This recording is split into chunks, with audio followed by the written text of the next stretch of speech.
But I should get my laughter. Okay. Faisal Al Mutar, a good friend of mine, a good friend of the show. Welcome to Conversations with Peter Boghossian. How are you?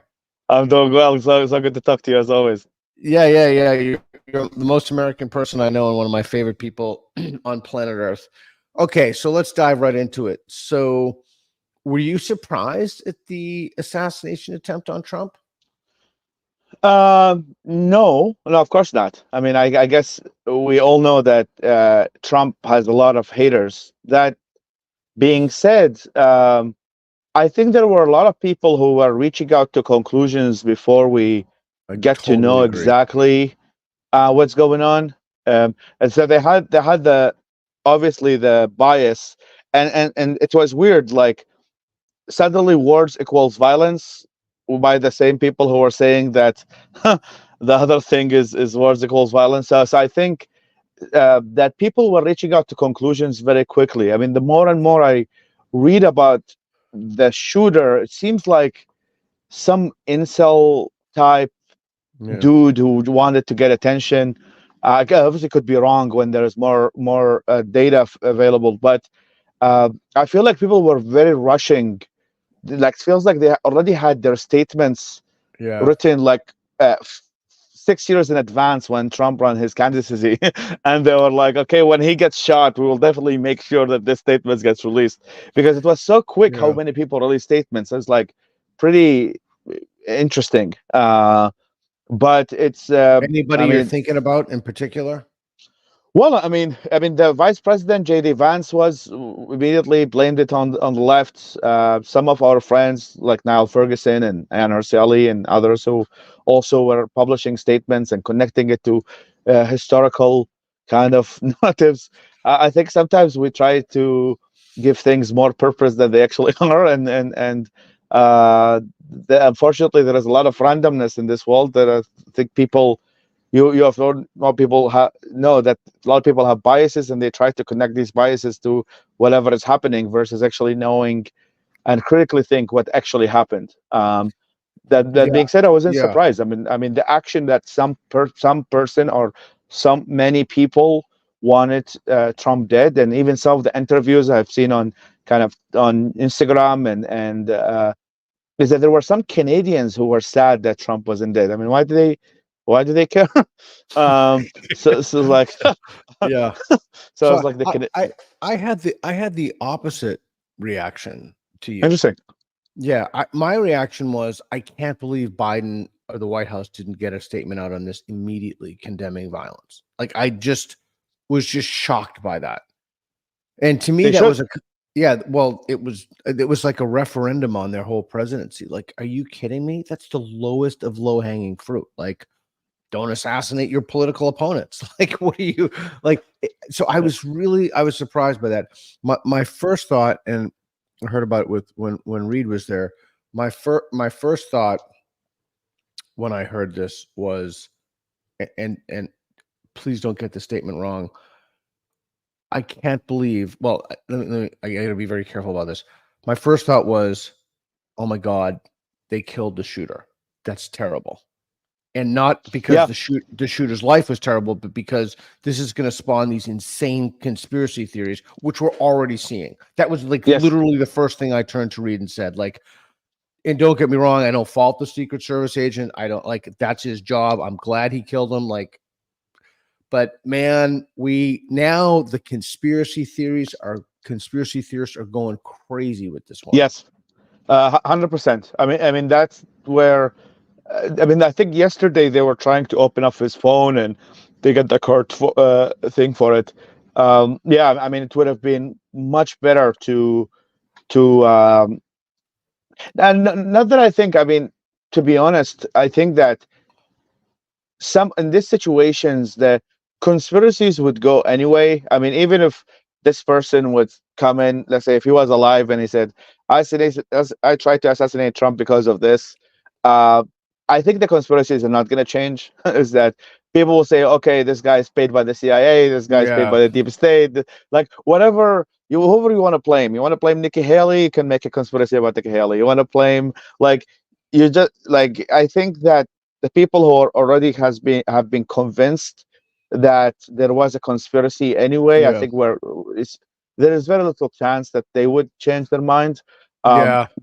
I knew immediately what that would lead to. The other my next thought was like if that bullet had hit him, I can guarantee you what we would have seen. We would have woken up to a very different America tomorrow. 100%, Like 100%. we would have seen in blue cities with blue states, particularly blue cities, Portland, LA. So we would have seen people dancing in the streets. We would have seen a jubilant percentage of the population, and then we would have seen other people that would have confirmed their worst beliefs about people. Um, 100% if agree. it, It would have been hell. so here's my question to you. You do this, and I'll give you one. Can you give me a specific prediction if Trump was killed? And I'll give you. I went on Instagram and I didn't give a prediction because I don't give stock. My first thought was like SWBI is going to go up, and I just told my financial guy like put everything in SWBI, which is Smith and Wesson, and it went up. It went up. But can you give a specific prediction about what do you think would have happened if Trump was assassinated? Number one, I love how spicy this podcast is. This is a this is a It's very like your love spicy. life, baby. It's like your love life. Super spicy. This is like going like this is chicken vindaloo on steroids here. Um, the I mean, what would have happened? I think a very likely situation is there will be many clashes between people. There's already kind of a, a belief or that kind of lots of people are trying to get Trump, trying lots of people trying to uh, destroy and kill him. So I think is that would really, yeah, like I mean, I wouldn't say it would have led to a civil war, but I think that the resentment and the fact that many of people think that Trump is under constant attacks from the court hearings to all of that stuff, and now this was just the last attempt. At least that's at least how the theory of many of his supporters go. Is that yeah, it would have been very very bad. Yeah, I think there would have been shootings. I think that they would have shot the people dancing in the streets. At least one incident. I think gun stocks, gun ammo stocks would have gone through the roof. Would have been really interesting to see the prediction markets. I immediately also looked at the prediction markets. You know, you can bet on. Reed, Yeah, can you yeah. pull that up? Where And, and Trump went to like 66 cents instead of 60, so it went up yeah, by 6%. The stock market, I think, went up as well, because of yeah, the fact that I mean Trump winning is not that I know how the stock market works, but any time that there is more deregulations, there is better markets, and by default, Trump belongs to that camp. So I mean, there is no doubt in my head that there it Trump is. is most likely gonna Oh, be the candidate should for be the the winner, and most of the world is preparing for that. I mean, I've been talking a lot over the past weeks, even before the whole assassination, and I mean, since the debate, I would say I've been talking to folks at embassies across the Middle East. I've been talking to embassies in or European officials and foreign ministries. Uh, at the minimum, like they're giving it is 50-50. The majority is already preparing for a Trump presidency and on a global scale. So it's I think globally as everybody has, for the most part, is prepared that Trump is going to be the president. I don't think I mean the attempted assassination just happened this Saturday. So I will hear more about what the people think in terms of okay. the rising. But I think he was going to win anyway. Okay, so And something to add before you go in. yeah, I mean, I live in New York City, so and many of my friends who are Democrats are saying they're not voting for this election. So, the thing is, like, if in New not York even for City people RFK. no, Oh, like it's just we're done with politics. We're not voting. We don't want to vote for Biden. So So even in New York City, which is less, I guess, hardcore liberal, maybe not Portland. Portland is much more, but that people are like on the Democratic side are saying they're not voting. What is the likelihood that people in Pennsylvania will go out of their way and vote for Biden? So I think is that not to be too like confident, but I think Trump is most likely going to be the winner of the elections. Okay, before we talk about the international stuff, which I want to talk to you about, that's not my forte. It's not what I do. I want to talk about some. Uh, I want to go back to the response to this because I find it fascinating. So, right wing Twitter or X or whatever you want to call it, the right wing space is freaking out over this woman who is a Secret Service agent. Now, okay, it is always amazing to me that people extend the confidence in their beliefs way beyond the warrant of the evidence. You could not possibly tell me that all these people are suddenly experts in how to protect people who from attempted assassination. Like, and all these people are like, oh, this woman, she was facing the wrong way. Everyone was well. I mean, I don't know. It seemed like a good way to face to me. If everybody's there, you need someone looking in the other direction. But my point is that this is one of the problems with this whole. Yeah, so there's the woman there, and can you pull up the picture, Reed, when she's looking the other way? So those guys are over President Trump. Now, people are using this as a kind of anti-diversity thing, and I just don't think that's justified. There are lots of good reasons to be against what's become institutionalized as diversity, but this is simply not one of them. And let me just follow up on that after you give a response. Yeah, I mean, also it's more of a response than an agreement with what you're saying. Is that people have already their existing beliefs, and it seems like people are just looking for an opportunity to make sure that their beliefs are heard. So, uh, if you are on kind of on the right or the extreme right, oh, it's not raining today. Maybe it's DAEI. If or the left is that it's not raining today. Maybe because we don't have enough diversity in the corporate boards. So I think is that uh, I think you and I probably on the same school in the world is like we think that random things happen for a lot of different reasons, and we don't try to insert. There are so like you don't need to connect this to DEI. There is already 1,000 examples of the failure of DEI. Like you really don't like I need know it's so to true. like utilize this Right, horrific incident to try to push your own beliefs on it. Like you right, really don't. Like if you want to yeah, have read the failure of DEI, just follow Peter Boghossian on his Twitter, and he yeah, can yeah, show yeah. you 1,000 examples. Like we don't need to like connect everything to DEI and then the politics, men and I women, know gender, like nothing. it's crazy. So here's the other problem with right wing Twitter going crazy about this, and it's just it's infuriating to me. There are a bunch of problems with this. One, every time something bad happens, every time something bad happens, they're going to attribute it to, oh, there's a black guy in there. Oh, he was an affirmative action hire. Oh, there's a woman in the Secret Service. Well, how do you possibly, maybe she's like some super, I mean, I have no idea who this woman is, but maybe she's like a super sharpshooter. She has like, I mean, I don't know. It just, this idea that it's so demeaning to the people who are actually underrepresented in fields who are competent to say, to point to something about which you know literally fucking nothing, to point to like the assassinate, like you're an expert now, you're an expert in like tactics. Okay. To point to that and say, well, look, there was a woman there. She didn't act in the way that I think she should have acted. Therefore, it's diversity. Therefore, no women should be Secret Service agents. That's just crazy. That's just like a right wing craziness. By the way, it's not called right wing Twitter; it's just called Twitter these days. Oh yeah, well, yeah.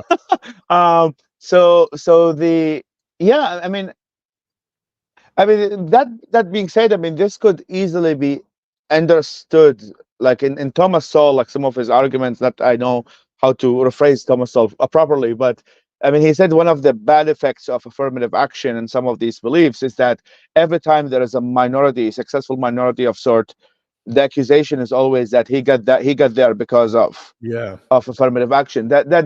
That being said, is that what I think happens in a lot of these conversations is, and I was having this conversation with a friend about kind of feminism, and I know you and I have a very kind of critical view, at least of left wing feminism, etc.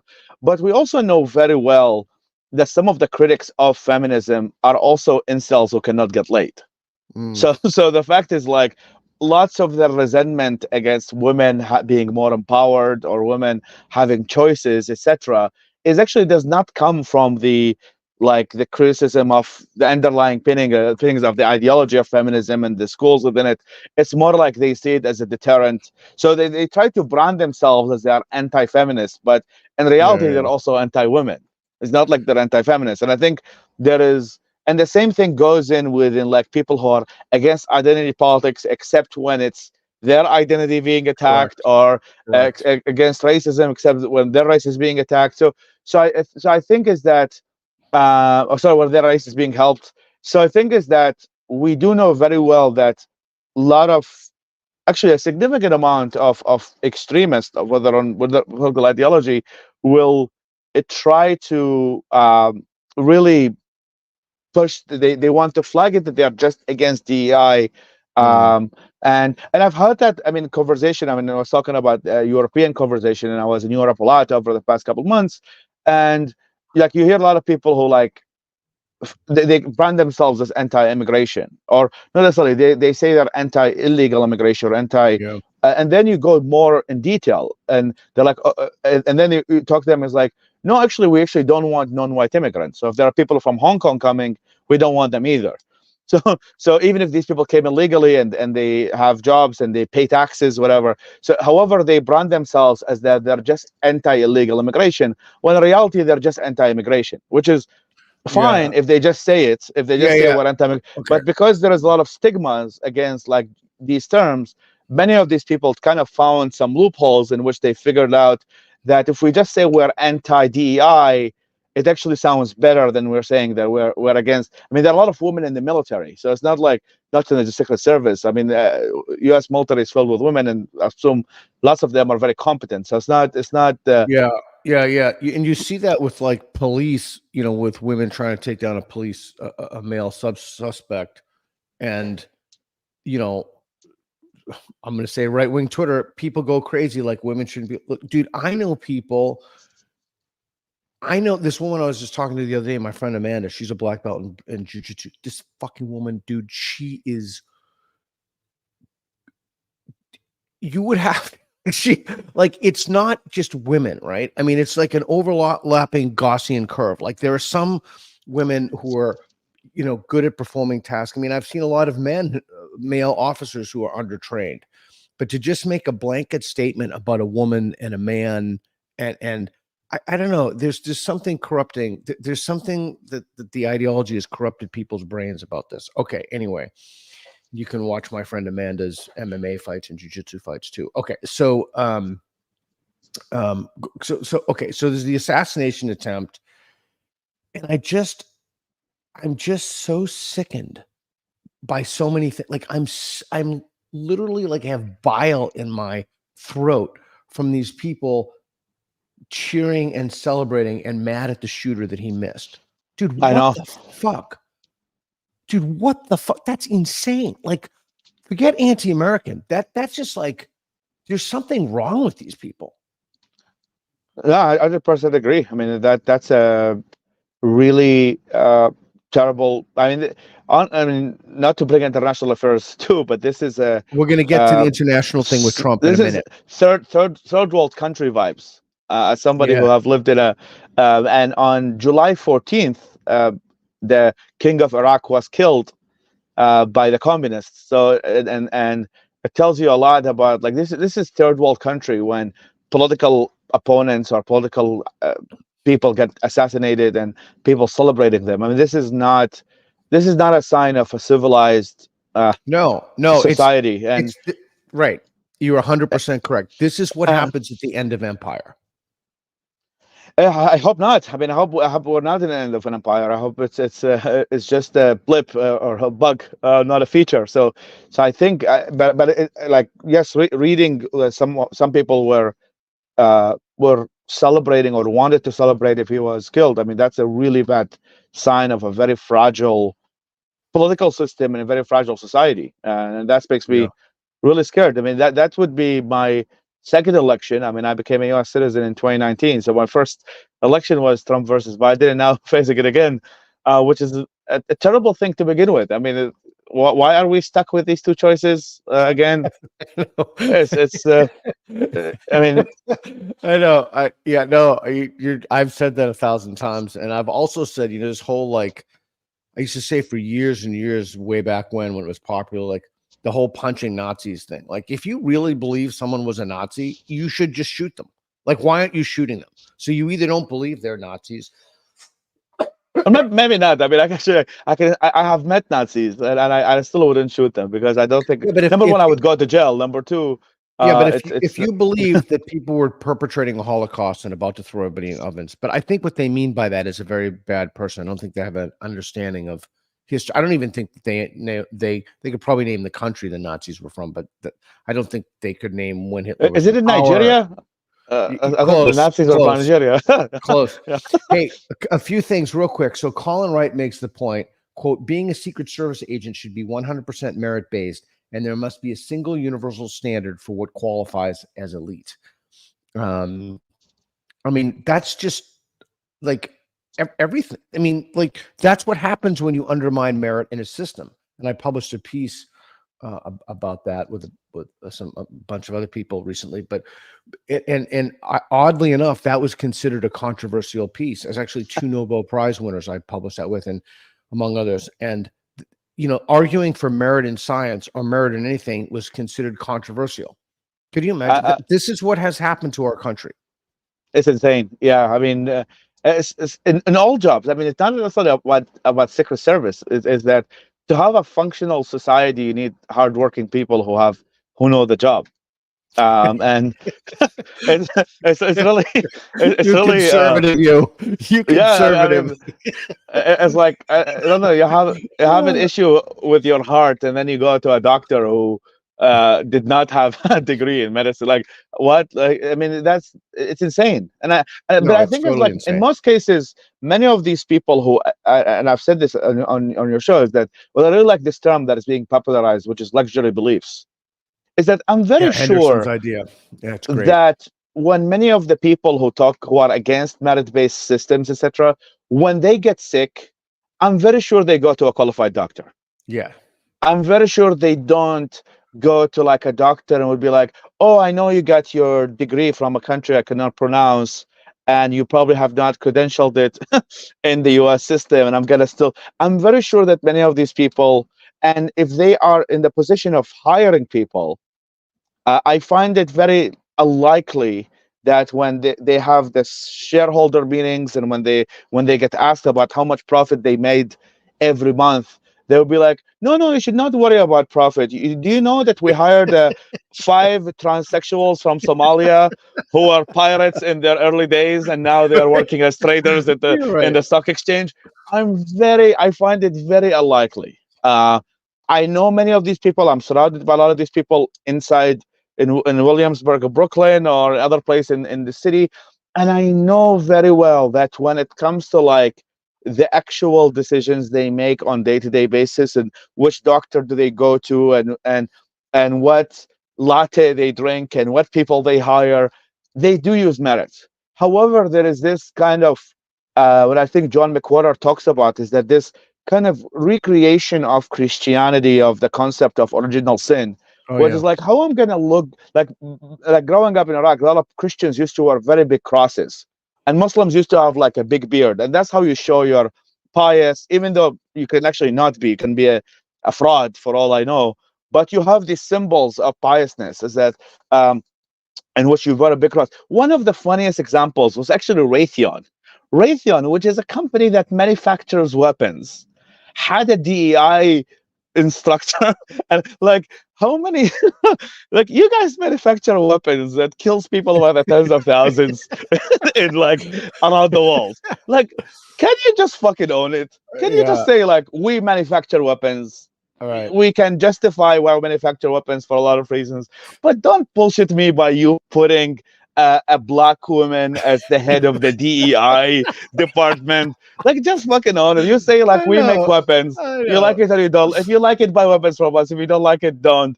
But exactly. So Raytheon has a diversity officer. Like, for fuck's sake, like, you guys manufacture weapons that kills people. Like, just own Yeah. it. Like, Yeah. and I'm sure many people love weapons and many people could buy guns, but don't try to play that you are like this pious, like, people about equality and inclusion. And like, so the thing is, like, I think most of these folks who like will probably protesting against you for advocating common sense, which is that Yeah. people should be hard on merit.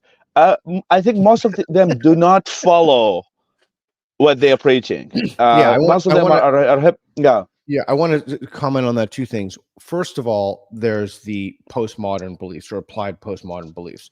Nobody who's sick goes to the witch doctor. So all of this silliness about, oh, cultures are equal, everything's equal, everyone's relative. No, when you get sick, I said in a PragerU interview, that interview was astonishingly popular. Reed, pull that up if you don't mind. If you really want to figure out what someone believes about this stuff, like diversity and hiring diverse pilots, we need more black pilots. Don't ask someone if they'd fly on the plane. Ask someone if they'd put their children on the plane. Wow, Because that's a good test. because I don't believe. Yeah, thanks. Because I don't believe that anybody, as a parent myself, you would do absolutely everything you could to maximize the chance that your son or daughter will not be killed or what have you. So I'm not buying for 1 second that people believe this is just verbal behavior. It's signaling. I don't even think it's a luxury belief because I don't think people believe it. I think that these people are pathological liars. That I read a tweet that I had said this before publicly, but I read it. The worst of the left is mentally ill, and the worst of the right is retarded. This spicy interview gonna get me into a lot of trouble. But uh, what, what, yeah, I mean, I think there is a lot of. I see a picture of Candace Owens. What's going on there? Oh, that's the quote. That's the thing. I'd actually said that Oh, before, so I don't know if he got that from me or she or that poster got that from me, but it's totally true. I retweeted that. Okay, so a couple of things. I want to go back. I want to keep this on to the shooter. Reed, can you pull up the Kyle Gass clip? Now this is going to get spicy. it's spicy. How do you mean? It's already spicy. I can't hear it, Reed. Need volume.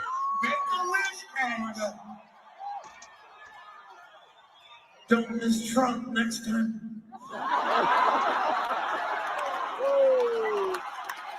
Oh wow. Okay. He said missed him. Yeah, I mean there are people. They wish the shooter didn't miss to celebrate his birthday on stage. Like there are they were singing happy birthday to him.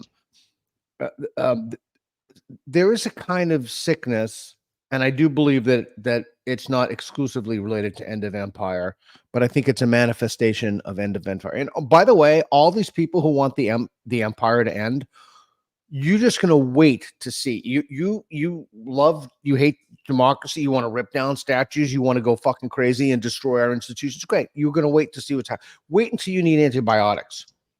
Wait. You just wait until you need something.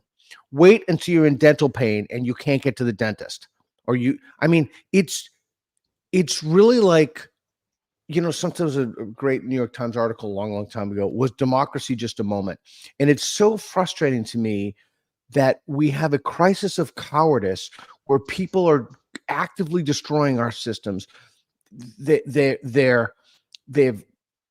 prestatized our institutions. I wrote, was democracy this moment? God, read on it. It's great. It was in the Atlantic. Yeah. I'm sorry. It was a Kaplan article.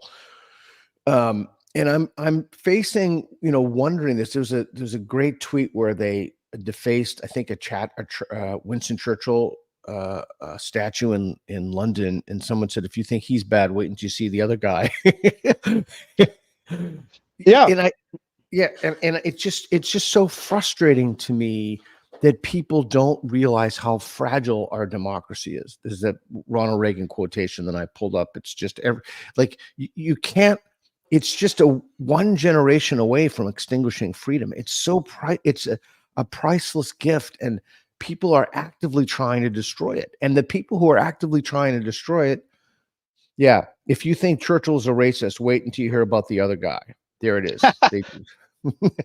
Hitler being the other guy.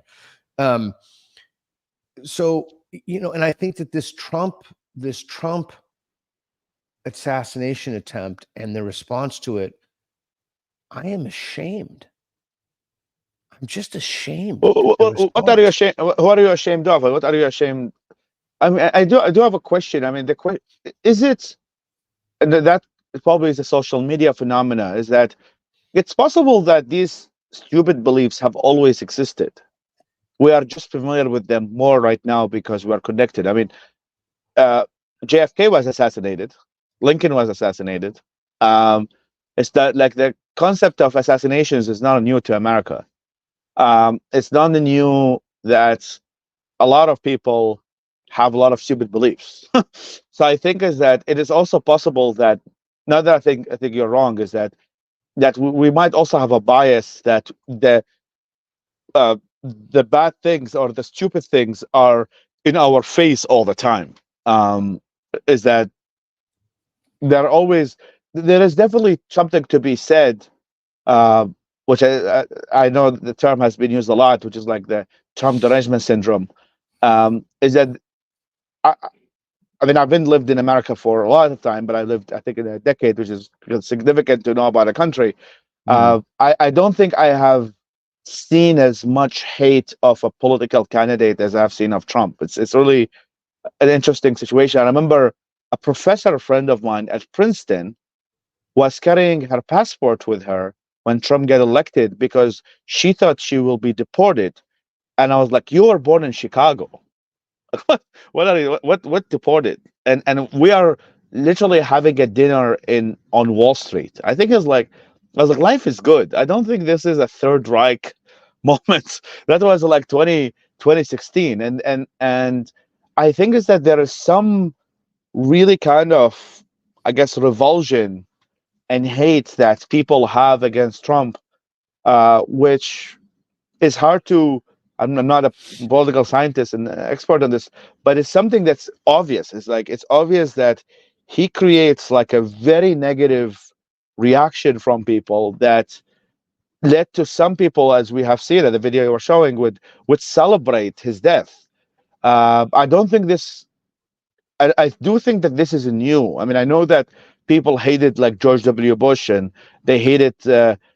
I know people hated Obama and hated, but Yeah. I don't But think this is of another Obama. level. Yeah, this Yeah, is another level. this is like so it tells you like we are in a really bad state of politics. Is that if people are not just disagreeing or have whatever disputes they have with a political candidate, and I'm sure you and I have a lot with Trump and against Trump, um, that that they would actually celebrate that the death Yeah, of. I know. So that this is like, and Yeah, by that discounting all of that political people supporters who are, as we know, by the tens of millions. So in a way, it's like you are celebrating a political candidate that is liked by tens of millions of people.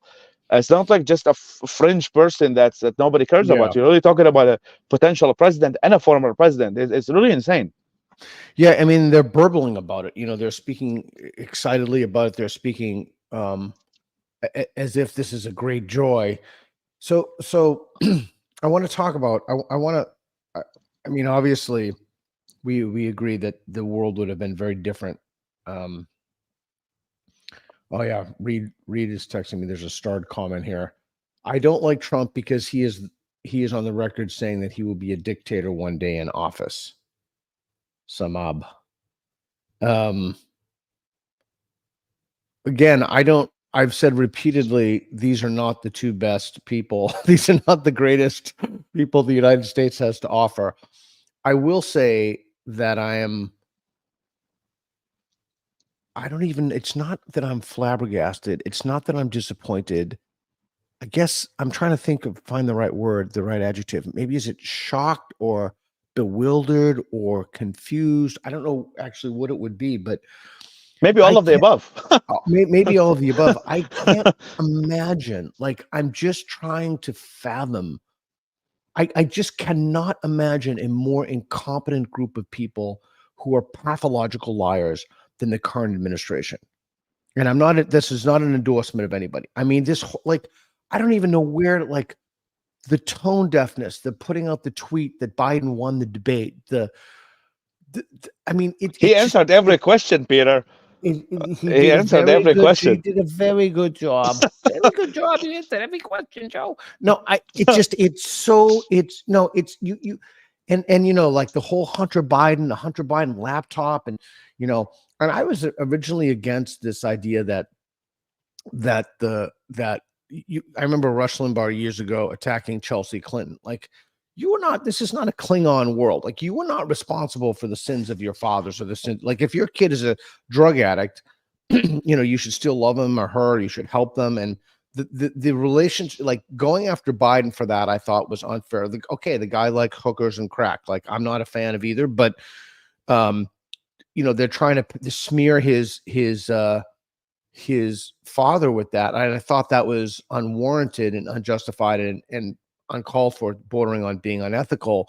But then we're told he had no relation but now he's in the White House. You know, we're told that the videos of him, you know, drooling or whatever, or, you know, looking all around confused, are deep fakes. They're not deep fakes. These people, they're pathological liars. I mean, Why do you think? unbelievable.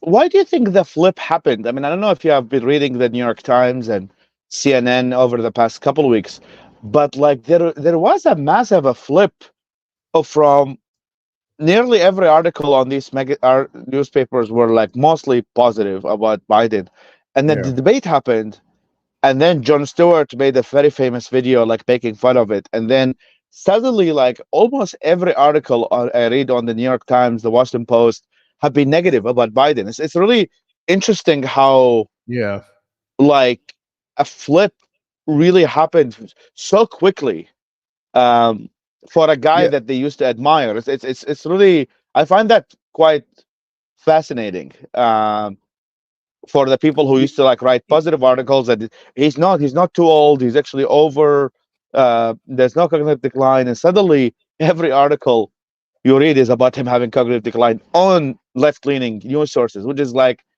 weird. Like, what people have known about this for a long time. Even Cenk Unger weighed in on that. So first, I'll say that everybody knew he had cognitive decline. I don't think any of us. Well, let me rephrase that, because I get like 10,000 comments about like that's not true. So, okay, I don't think most of us didn't realize the extent or the degree of the cognitive decline. I remember after the presidential debate, after the presidential address, State of the Union, I put out a tweet, and you know, Biden was reading from a teleprompter. I said, "Looks pretty good to me." I mean, and then Dave Rubin was texting the phone, like, he's like, "Dude, what are you talking about?" And then I actually went on the show, and we our mutual friend David, and then we talked about that. But it's very different. To anybody can read off of a teleprompter. Reading off of a teleprompter is very different from having to answer questions in the debate. So my first response to you is, I don't think people realize the extent of it, because they saw him read off of teleprompters, but they didn't see when he actually had to answer a question, like actually repartee, like give and forth, go back and back, counterexamples, etc. And I think that the other thing that's fascinating to me, it's fascinating to watch the conspicuous ideological display of our mainstream media. And it's something that I've become aware of more acutely. I was always aware of it, but I didn't realize the extent of the wholesale ideological capture of legacy. Like wholesale. Like I And so I think that also plays a role. But it's amazing. It's almost like they know they're going to lose the election, and it's almost like they're intentionally trying to lose the election, even though they're, I don't know if it's so power hungry. I don't know what it is, but and again, someone I would never, and my guess is you either, would never normally agree with, like literally on anything. I think his commentary of this election and debate has been fantastic, Cenk Unger. And if you normally disagree with someone and he says things or she says things that you think are spot on, what it means to not be an ideologue is to agree with those people. And he's also coming from a good place. I mean, sorry, a different place. I mean, is that he does want the progressive wing of the Democratic Party to take over. So his hate of Biden is probably more coming from a place of that he's not good to begin with, and we need somebody more left than what we have. But yeah, it's I mean, we live in interesting times, to Yeah, say the least, right? that's the Chinese curse. It's I think that, but there's kind of back to kind of your saying about the why question in terms of why we That's my have these yeah. two Go ahead. two candidates, and I mean, one observation I have is that the the job like the job of presidency and the job of politics by default, especially in America, where it's not highly paid, it's more about lobby money and other things, and power, of course, is that it attracts power hungry people. I mean, I wouldn't call them sociopaths, but the people who are like, think about it, is like you think you know the solution to America, which is a country of a 330 million population, connected to the whole planet and has the strongest military in the world. You think you know it. So by default, the people who get attracted to jobs like this, like normal people, are not going to do it. And even like smart people and more I've thought about empathetic people, doing it. I've thought well, about doing it. I would vote for you. Thank you. 100%. And maybe not all your policies, especially regarding food, but still. No, but Reed wouldn't vote for those either. Reed's horrified by my diet. I'm horrified by his diet.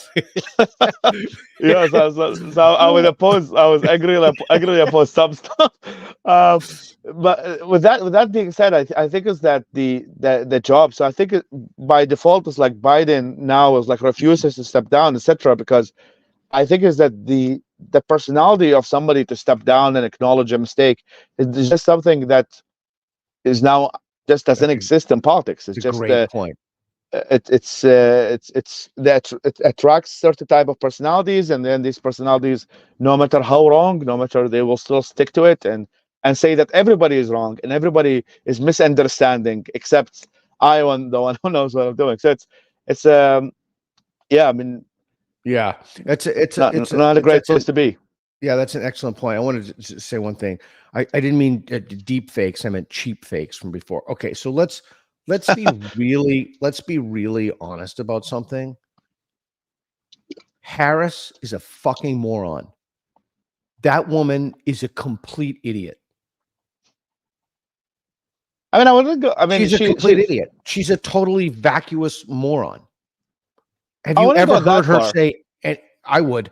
Have you ever heard her say anything even remotely intelligent? And I try to not be political, but I'm just so sick of it all. I'm just sick of the whole thing. I'm sick of electing like the worst possible people. It's clear she was not hired on the basis of her qualifications. I won't get into. No, I mean, we all know why she was hired. I mean, at least in terms of public statements of Biden saying, "Oh, he wants a black woman," etc. I mean, she's also working for Biden, which is not the easiest job to do in the world. So in a way, is that she could have taken advantage of it in a way that the whole attention is kind of going to her, and many people. But she never really took advantage of the situation, which I think is because many people in her place would actually. No, dude. Listen, let's be real. You and I move in pretty much the identical space, so that you do more political stuff. I routinely meet people who are born in America who are more intelligent and more knowledgeable than I am, like as a matter of course. you're telling me that this woman, and again, I'm really attempting to not make this political. I'm failing miserably. I'm just disgusted by the whole thing. She's just okay. So I don't know if we can fix any of this, and I think that the Trump situation brought this to light. I think that now I don't know. I think a mistake that people make is they latch on to things. They want news right away, so they latch on to things right away, like pictures of the shooter or what have you. I don't know if it's true. I read this morning that she released a statement. We didn't put on a shooter there, the roof, a sniper, because it was sloped and we didn't want to put people in danger. That's what Haidt calls safety culture. If that's now, I have no idea if that's true, but that would be a great example of how an ideological fad affects people. It prevents them from discharging their job. It would also be a great example, I think, of how the hierarchy, the competence hierarchy, is not what we think it is. We tend to think that the most competent people are raised. I think it's called the Peter Principle or something, that you get a job because you're competent and then you rise up in the ranks as a consequence of that. But that just could mean, and frankly, it probably does mean, that they just buy into and know how to they just buy into the dominant orthodoxy, or the dominant But ideology. that's In this not how case, politics safety. work. That's not how politics work, Peter. I mean, to be good, uh, like every kind of profession, like to be a good doctor, you have to know what you're doing. To be a good lawyer, to know what they're doing. But with politics, it's not about competence of delivering public service. It's more about loyalty to the party, knowing how to fundraise, knowing how to speak. So in ways that politics does not favor the most competent in public service. It favors the most the person who is able to get a crowd, the person who is able to I mean, to use a right-wing example, I mean, look at Sarah Palin. I mean, Sarah Palin was one of the most popular figures of the Republican Party, and she wasn't the most competent either. And but however, she was a very good fundraiser, and the Okay. language she used about drill baby drill and all of that stuff was able for her to reach audiences All right. that the elites, quote unquote elite, John McCain and the Republican establishment, was not able to get to. So I think is that it's unfortunate is that to actually succeed in politics in America or elsewhere is that you have to play the game. And for a weird reason, Kamala doesn't seem to be good in either. Like she doesn't strike me as a very good politician. She's not a very She's terrific a moron. speaker. She's a total moron. Is the Um, perfect word for her. She's a moron. She's a total uh, moron. and it's possible that Biden picked her because he didn't want actually somebody who can challenge him, but more somebody who just wanted to do the job, quote unquote, and build a name for herself. Because, like, I mean, in a way, in the Biden case, picking a vice president is so important because you are literally 81 years old. So in a way, it's like he could have definitely done a much better job. And actually, the much better job is for him to leave and find somebody else who can do it better. But that's Okay. a much So separate conversation. just this. Okay. A few things. This whole idea that he's going to pick a black female running mate. It's like it's like him saying that he's going to pick a black female. The next Supreme Court justice is going to be black and female. Now, only 2% of black females graduate from the graduating class of law schools. 2% of those people are black females. You mean to tell me that in the best 2%? Okay, no, so that's not. It's just not the case. So let's be honest and say we're just going to throw away the whole meritocracy. And it's Yeah. more important that we have diverse surgeons than it is that people survive surgery. It's more important that we have diverse pilots, meaning black pilots, than that planes don't collapse. Let's pull up the clip of her being asked what a woman is, please. Oh, wow, right away. Provide a definition for the word woman. Can I provide a definition? Mhm. No, Yeah, I can't. you can't? Can't do it. Can't do it. Not in Okay. this context. So you I'm not a believe the meaning biologist. of the word woman Not is a being biologist. Okay. controversial? So, okay, so this is part of the game. I get it. So this woman is going to make the law affecting half. She's going to make law affecting people, half of whom are females or women or whatever term that one wants to use. I don't want to get into that minutia. So it's the whole system is so broken. It is so disgusting to me, and I don't know how to fix it at this point. That's a very big question. It's I mean, but unfortunately, I mean that's a kind of a feature in democracy. Back to democracy. I mean, in order for you to get democracy, you need to get votes. And in order for you to get votes, politicians try to play chords that make them. I'm also a believer that Joe Biden picked Kamala not or picked a black woman, quote unquote, or a mixed black woman to be vice president was not because of anything to do with her competence, but more about getting votes. We see that on the right a lot when Mike Pence was elected vice Right. president. He was chosen to reach the evangelical voters, and evangelical voters did not trust a polyamorous or a polygamist person.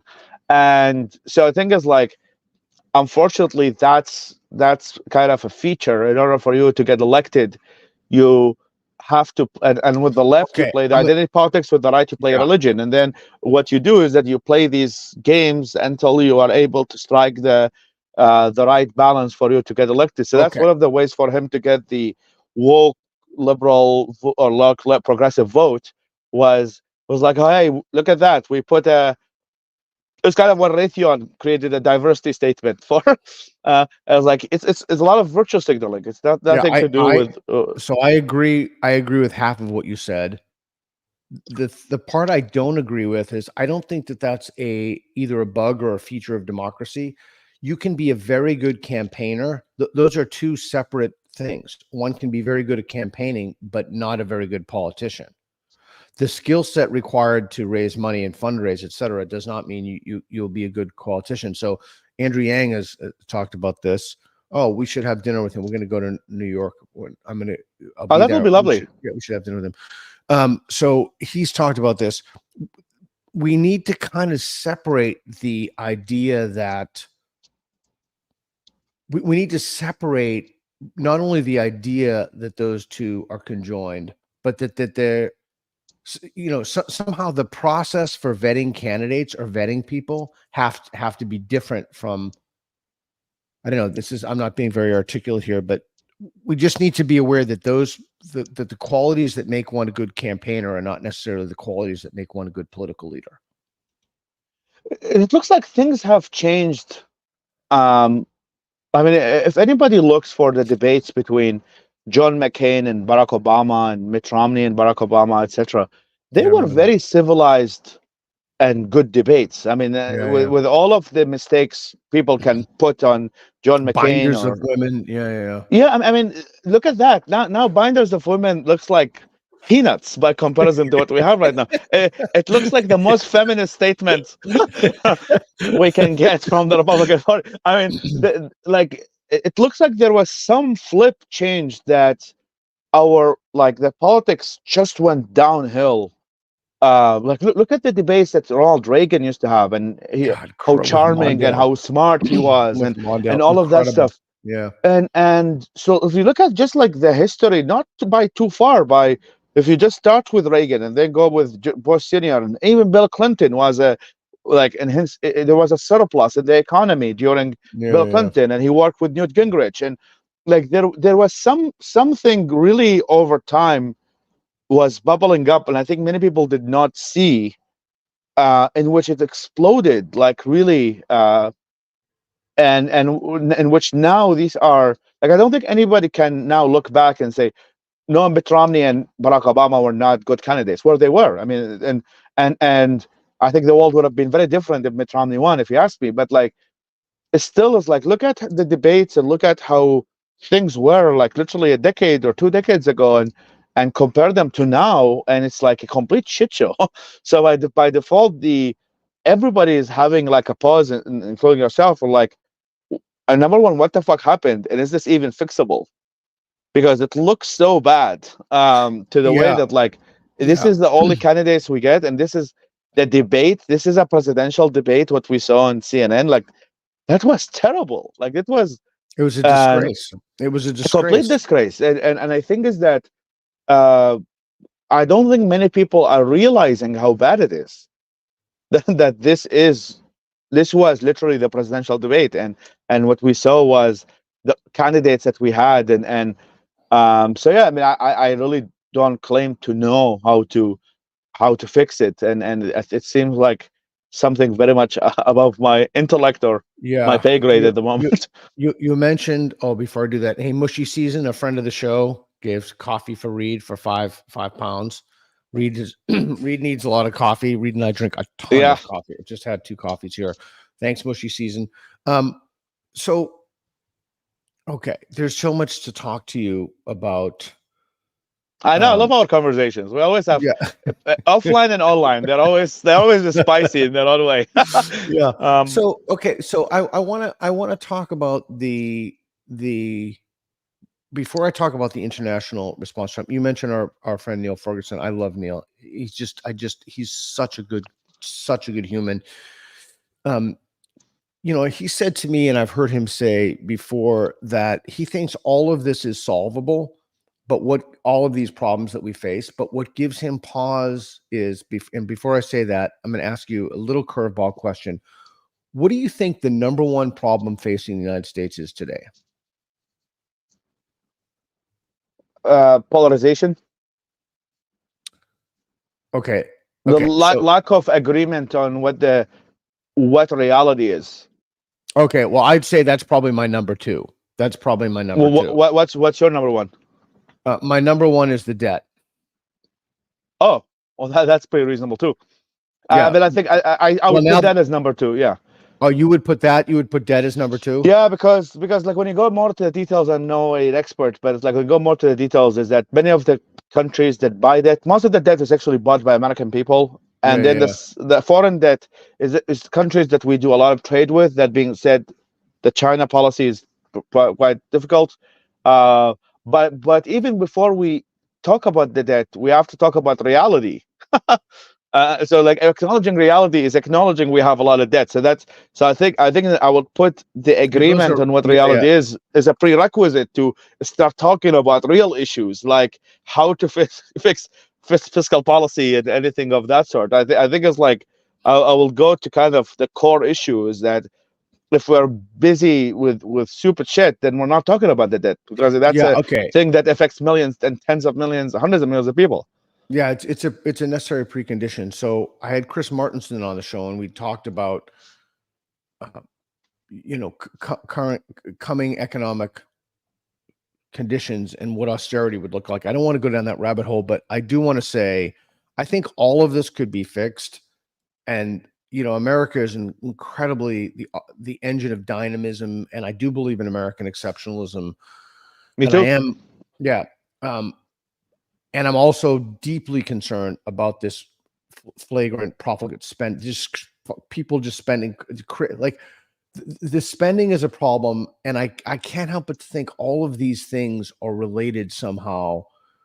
But maybe we'll get back to that later. I want to ask. I love Peter the libertarian here. Like you're I love it.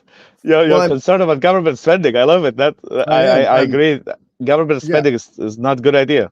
yeah. At I least think it's most of it is not important. a good idea. It's important to be fiscally responsible. I think it's important to have balanced budgets. I don't consider the things. I think the less we think in terms of the axis of right, left, or liberal, conservative, Republican, Democrat, and the more we look at atomistic, individual, discrete beliefs, and we look at those in terms of what the evidence is for those, I think that the better off we'll be, and the easier it is to reason through problems. Okay, but before I do that, now I want to talk about the attempted assassination on Trump from the perspective that I don't have at all, in a way that you have, because you're so well connected.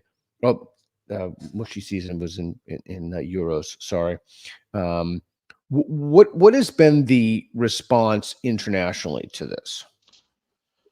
Well, I mean, as I said, like before the assassination, I mean, after the debates, I started talking to some of my friends in some foreign ministries in Europe, and some of them, because in New York there's all the consulates, etc.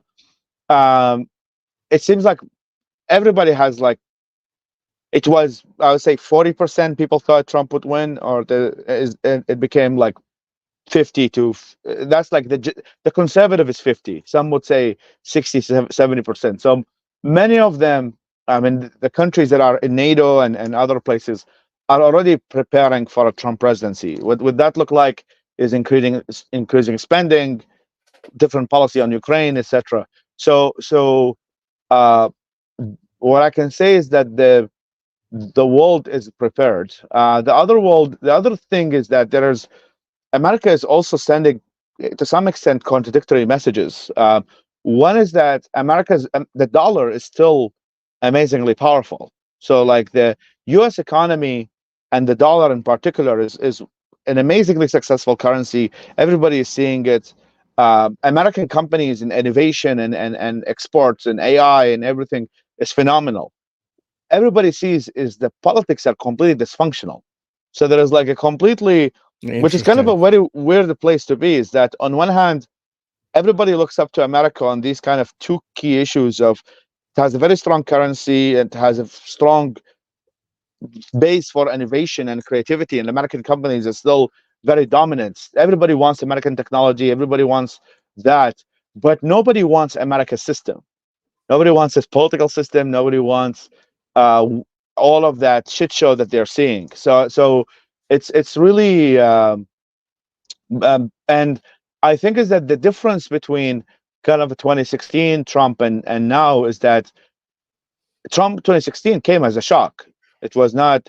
It was something that the world was definitely not prepared for, and it took a long time for it to adjust, uh, badly and sometimes good to what happened. But now it seems like everybody is far more prepared, and that includes our allies and our enemies. And there's a kind of a complication with Trump and foreign affairs, and we can talk for 7 hours about that. But I think is that um, that's, I would say, is the main difference, is that there's a one of Biden's biggest selling points is that, oh, I'm bringing stability and everybody respects us and all of that stuff. That doesn't seem to hold water a lot. He's liked by mostly the bureaucratic institutions and people who prefer a sense of traditional diplomacy that they can control and they know how to predict. But that's pretty much the only feature that they like about not just the Biden administration. They also liked about establishment Republicans too, is that they know what they're dealing with when they're making policies and trade policies with the U.S. They know what's going on. But if that is fallen, so if, even like the whole concept that Biden is selling is everybody respects us and respect him and all of that stuff is actually not holding ground, then what's really the point of another Biden administration? From at least some of the if the people are disrespecting us anyway, if Biden is president, Trump is president, so in a way, it's like well, it's not going to make a big difference, really. Yeah, it was a rather quiescent presidency, or at least they predicted. And I remember, Reed, if you could find this clip, that would be great. The idea that Mushy Season asked, is NPA solely focused on USA issues? No, but when we started NPA, it was going to be, we didn't, no. So the answer is no. Breed, if you could find the clip of Biden saying, I think he said, I'm the only person on the stage who can beat Trump. Like that was his voting. That was what he went on for before. That's what he was running on. And now it's just not true. And I don't know. I mean, again, Well, it was true once. I mean, he did oh definitely. yeah, no, it's not true now. I mean, it was true Yeah. by definition because he did, but I'm like, if you really, and I'm a little hesitant to say this because I don't know if he has enough wherewithal to even understand anything at this point. But if you truly loved your country, like if you really genuinely wanted what was best for your country, like truly, and you truly believe that the other guy was a lunatic, why would and you know that you're not going to beat him. The likelihood of you beating him, even in swing states, I was just looking at the maps on swing state, is incredibly small. Why wouldn't you step down and give somebody else who has like if you those two things seem incompatible to me. I think I can see one irrational and one rational reason. The irrational reason is purely ego. I don't want to step down. I think it's just purely ego. I think Well, it's then that probably means you're not a patriot because yeah. you place yourself above your country. And a lot of self-grandiosing that you think you are. The other piece, which I think could be rational, is kind of the logistics of things, right? Is that the Democratic Party is, as any big party, is a massive bureaucracy, and there's probably a lot of money just allocated for the campaign of Biden, not for a future campaign. So you have all of these super PACs and all of these, etc. Need to redirect the money. So I think is that there might be some the rational. I'm trying to give like benefit of the doubt is that the other rational reason is that it's just the logistics don't work. So that the idea of moving to somebody else is not plausible or not logistically possible. But if they cannot fix that, I mean, it seems like a very fixable issue. If and we will see. By the way, I mean, the convention in Milwaukee is in a couple of weeks, and no, Chicago. Sorry, not Milwaukee. Yes, it's going to be like most likely a shit show. I don't know if it's going to be like with Trump, the Republican convention. Is that it's very straightforward. Everybody's behind Trump. I'm not sure that's going to be the Chicago situation. I just can't. I'm just, I think my bearishness on the United States would come to full bloom if we ended up with Harris as the candidate or the president. I mean, that would be, I don't think that's going to happen. If we ended up with a candidate, like it's almost like opposite day. My kids used to say, is it opposite day? The opposite of like what would lead to the flourishing of the country to reinstore sanity in the country. So have you, when you speak to people, because you travel all around the world and you speak to people at very, very high levels of government, when you speak to these people, do they tell you, if they've had a few drinks or behind closed doors or what have you, do they tell you that they hate Trump or like Trump? Like, what do they tell you? Well, I mean, each country has its own preferences. I have met, I mean, in Middle East, which I'm mostly kind of more expertise on, is that Gulf states in general prefer Trump, mostly because he's tough on their enemies. So he's tougher on Iran, at least in principle. He's stronger against their enemies. And also they know how to deal with him. That's interesting. And in a way, it's also like one of the comments I had with one of the folks was because when Jared Kushner, who's technically his son-in-law, was negotiating the Middle East, that's a very Middle Eastern thing to do, is to hire your son-in-law in government. So it sounded very that American government and countries in the Middle East have a very similar culture of hiring family members to manage your politics. So that was, so some of it looked at it with a positive, some of it looked at it with a negative, but in general, like some of the more Gulf states preferred kind of a more and generally a more Republican administration because they're quote unquote tougher on the enemies within the region. In Europe, no. In Europe, and many of the folks I talked to have the opposite of you. Is that they prefer United States. They prefer the alliances that have been built over decades with the kind of with NATO and the institutions. The Europeans like love institutions. They are kind of like they have an orgasm about institutions, the paperwork. They love it. So they much prefer a pro. Yeah, I can't say that's entered my fantasy life. Yeah, like I can totally see like I don't know, like a German or a British like foreign office member, what they dream about is paperwork. Like they don't dream about the politics of it. They just dream about how many papers need to be filled. So many of these folks love a more kind of an institutional approach to foreign affairs and the United States being kind of a major spender on a lot of the alliances, which I think can be argued are good alliances. I mean, I'm a big fan of the NATO and other places, but they much prefer that than a non-NATO friendly.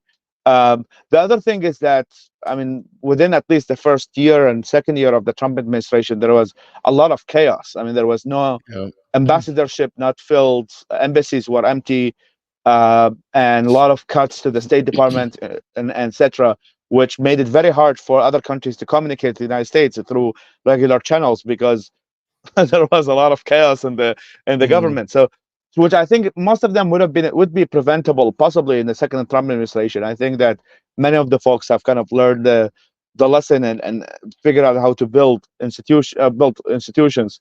But yeah, but I think it's like nobody really is happy. I can tell you is that the dissatisfaction with the United States government is at its probably worst right now. I think is that nobody in the Middle wants. East. No, Hey, let everywhere me in Europe as well. I mean, it's yeah, let me nobody's really happy with kind of uh, the U.S. But that's something I think we're going to live with for a long time. Is that uh, I mean, many of the policies that the U.S.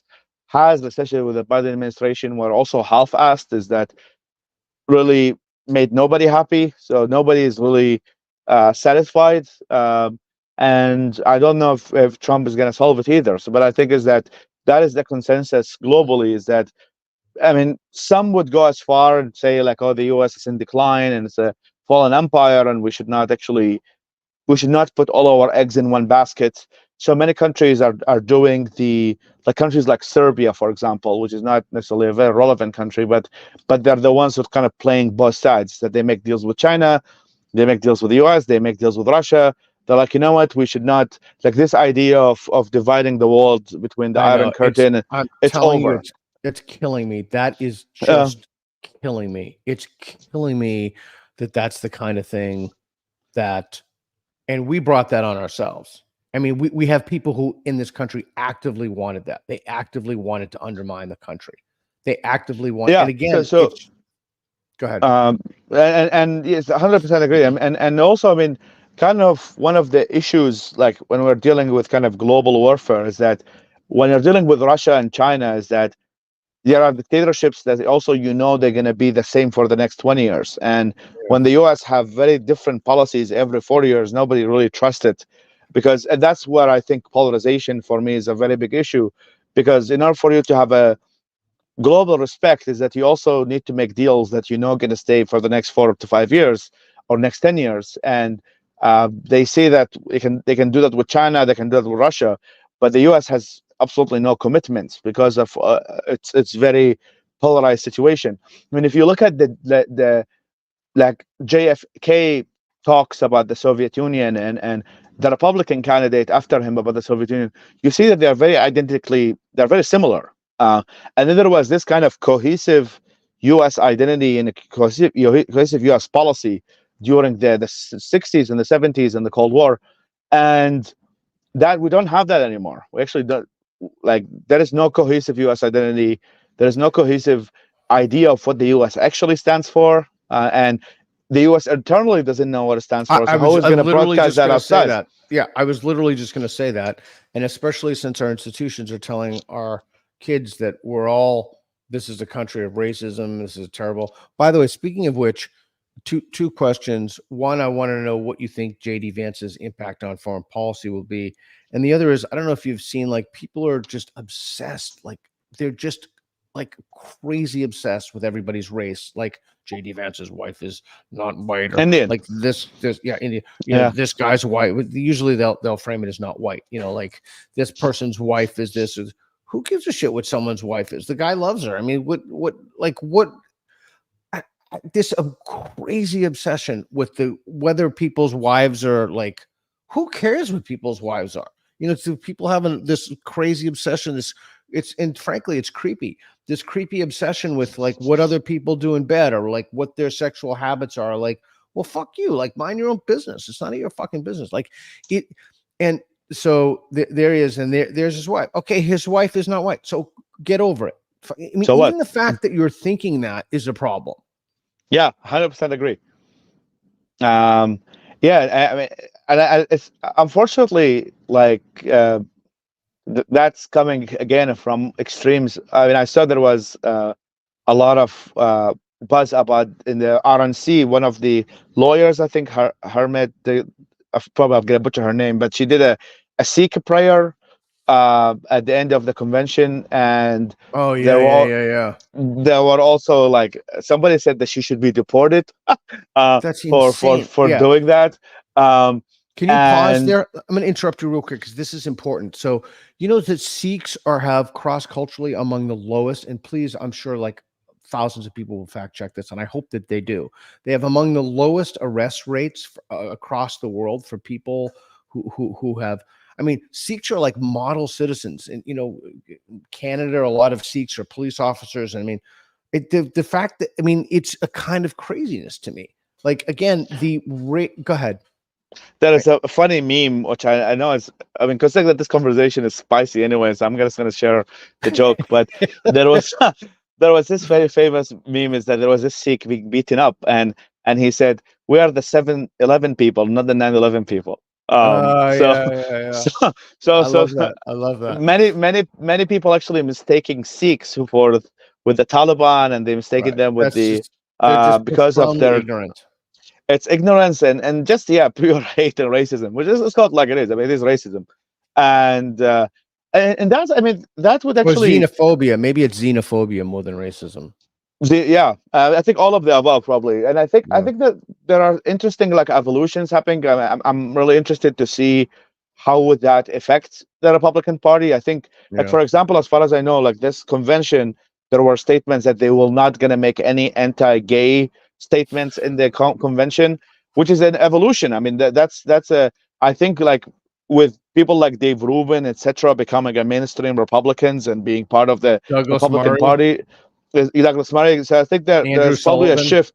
a shift in the Republican Party towards kind of accepting of Well, that's good. gay that, which is and I think that's also like we'll see with the JD Vance situation of him having an Indian wife. I don't know if that's gonna make Yeah, yeah. we're the 7-11 people, not the 9-11 people. I know. What do you think JD Vance's impact on foreign policy is going to be? Uh, I mean, well, we don't know yet, but I've read a lot of his. I mean, he's what I would call considered like a skeptic, a foreign policy skeptic. So he doesn't believe he's an Iraq War veteran, Yeah, he's and not a but neocon, that's for sure. yeah, and by default, he's kind of skeptical about the Iraq War and kind of the U.S. stretching. That being said, he did make a lot of statements that saying that we should probably attack Iran and attack them physically, strongly, and so I don't know. I think that I mean when it comes at the end of the day, many of the isolationists they get forced to do things because in some cases they have to maintain a global order.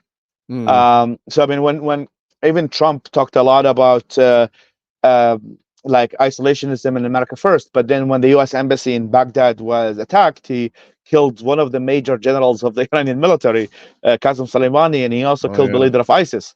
So I think is that nobody can, no American president can completely disengage from the world, and just some are more interventionist than others. So I think is that it is very Yeah. possible that he will and who knows what the next conflict is going to be in the next 1 year or so. So I think it's like we know it when it happens, but he seems more into the kind of the whole America first approach of like focusing Yeah. more on domestic stuff, the borders, stuff like that, and less on what happens outside the borders. Okay, let me go back to something you said about Iran. You know, years and years ago, maybe decades ago, I remember I watched Samantha Power on Charlie Rose, and Oh, she said, I hope someone in the chat finds that episode. She said something like, "We are not going to let Iran develop a nuclear weapon."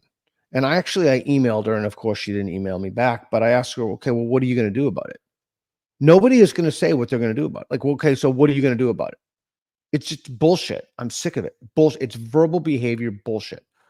So, no, it's just, I mean, there's in addition to the crisis of cowardice, there's a crisis of pathological liar. Oh, there it is. Yeah, there she was. I had a little crush on her. She said, we're not going to allow Iran to develop a nuclear weapon. And I'm like, okay, how?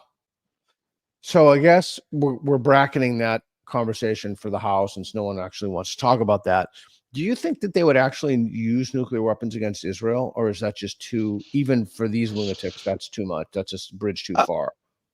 Well, I mean, hopefully it doesn't reach to this level where we actually have to debate that question. I don't want Iran to get a nuclear weapon. That would be a threat to all of the other countries, not just Israel. So I think is that that's the other thing is that I actually don't know if they. I mean, in a theoretical setting, I don't know if they would, because their whole existence and their whole way of justifying oppression of their own people is that there is this enemy outside. So I Right. don't know if they actually want to get rid of the enemy. They might want to destabilize it. They might want to like flirt with it and stir shit up once in a while. But and also they would know that if they do that, they also will be wiped out. So it's not like, I Yeah, mean, I guess if you're, Israel has like probably 100 more times nuclear weapons than they do. So I think is that the like if they do that, it's actually their death sentence. So I don't know if they. That game theoretic doesn't work with religious maniacs.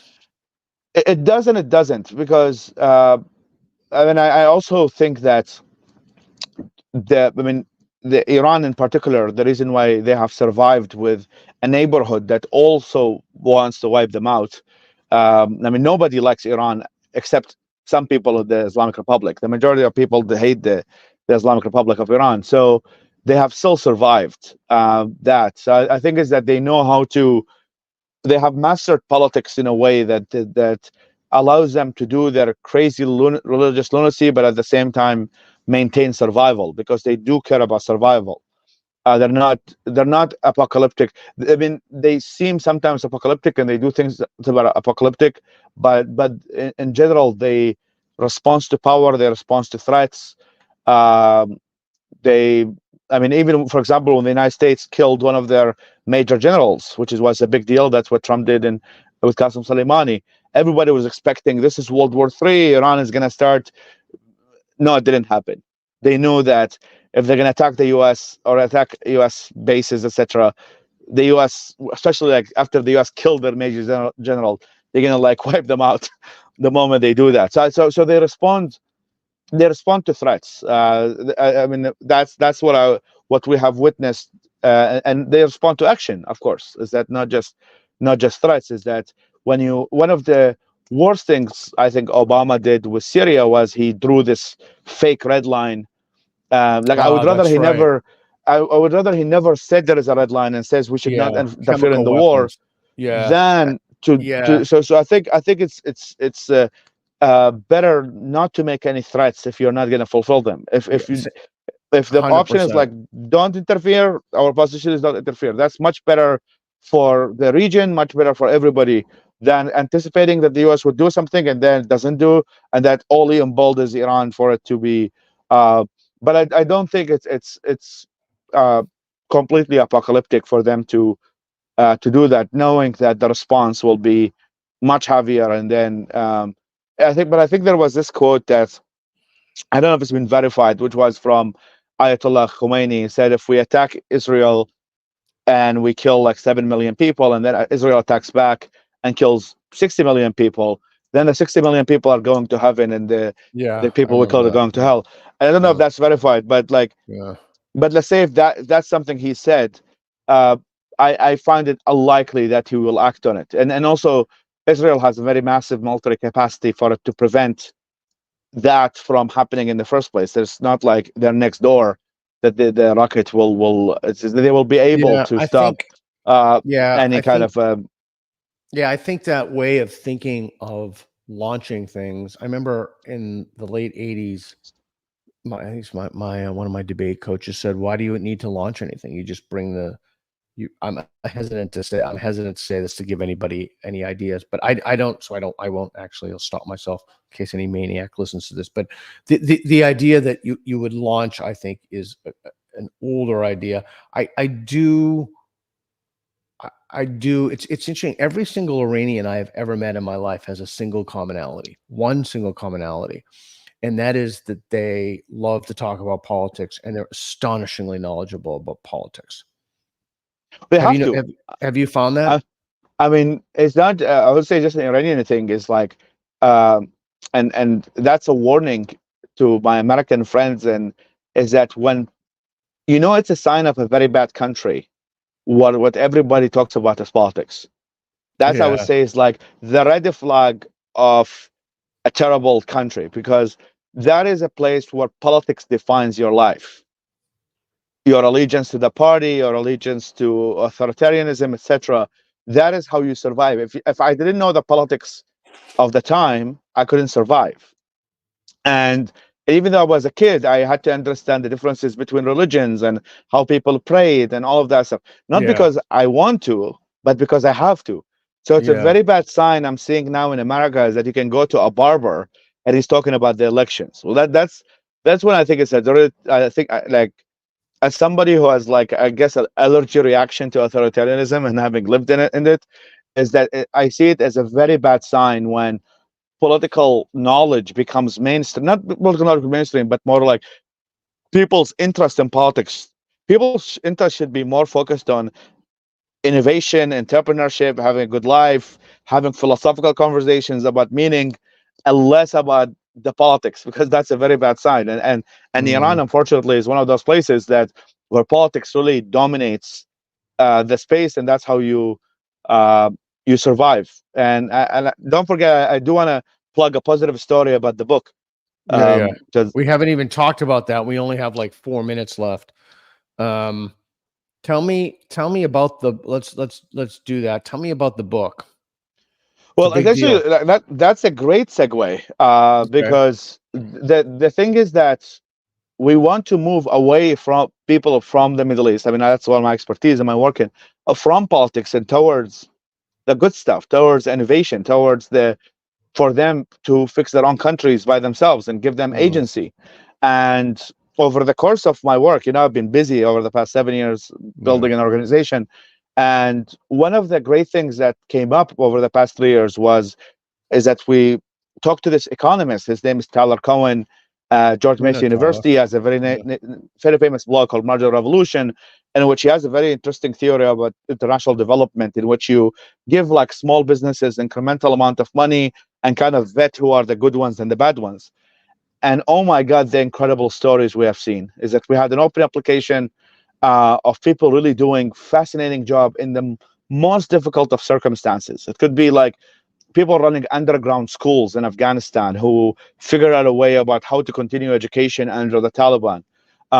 So it's like we Incredible. have to document this. It's like this is like an antithesis to like all of the negativity, but also all of the oppression. Is that like in the middle of all of this, some people are still doing amazing work, and it's something needs to be documented. And so the book is called The Untold Stories of the Middle East, um, which we publish. I mean, it's not just my book. It's a book of actually all of the people in our team, mostly Olivia, who writes about these amazing people. She's actually the lucky one because she meets and talks to them for the most part.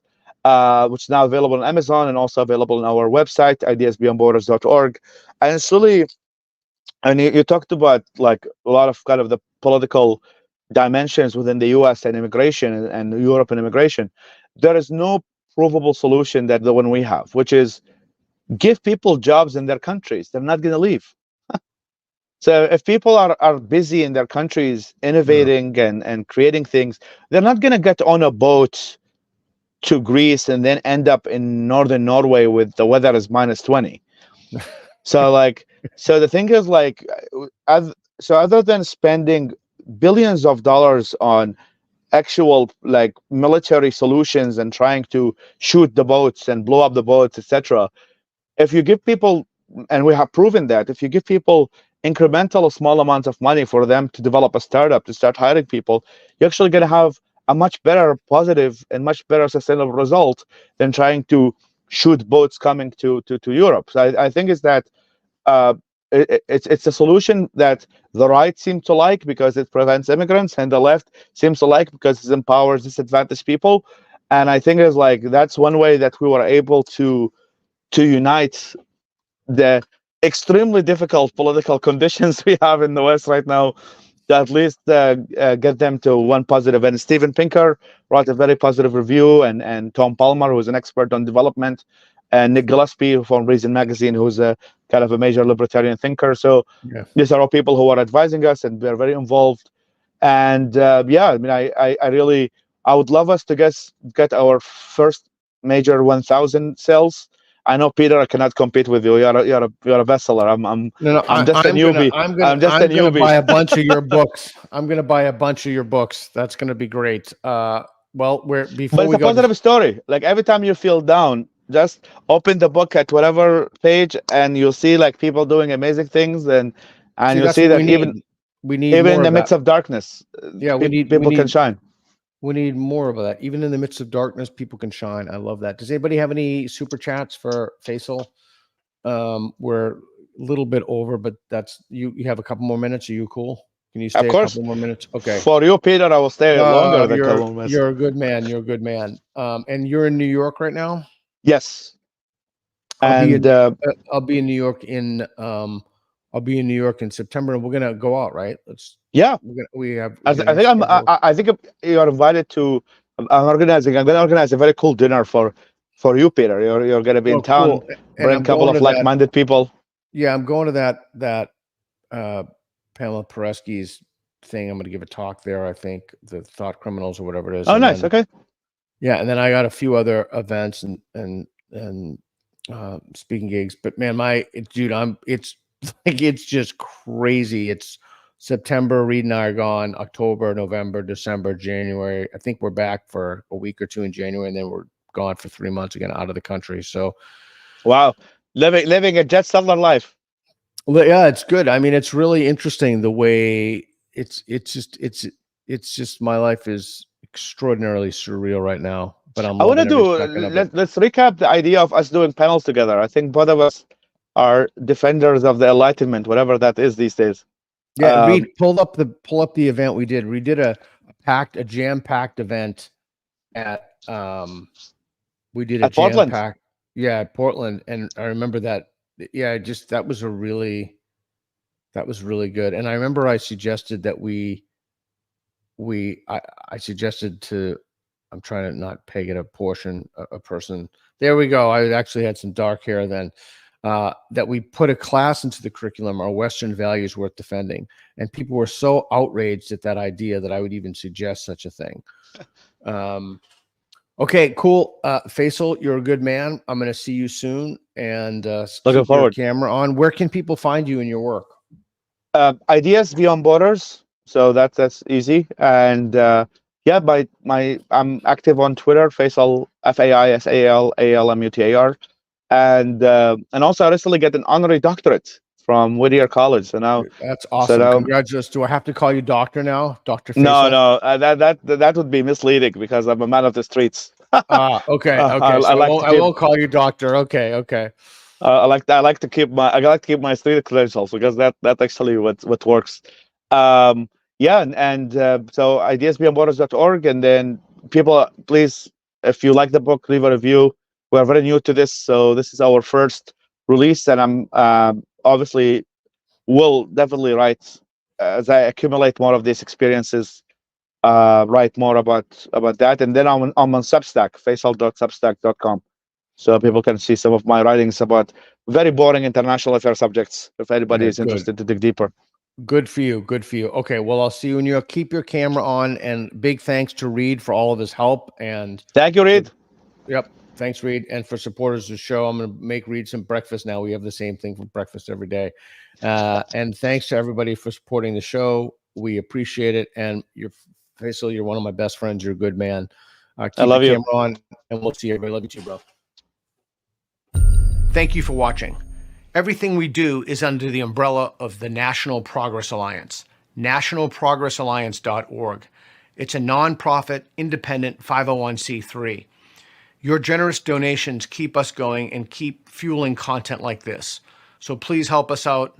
mega donation. We very much appreciate it. Thank you.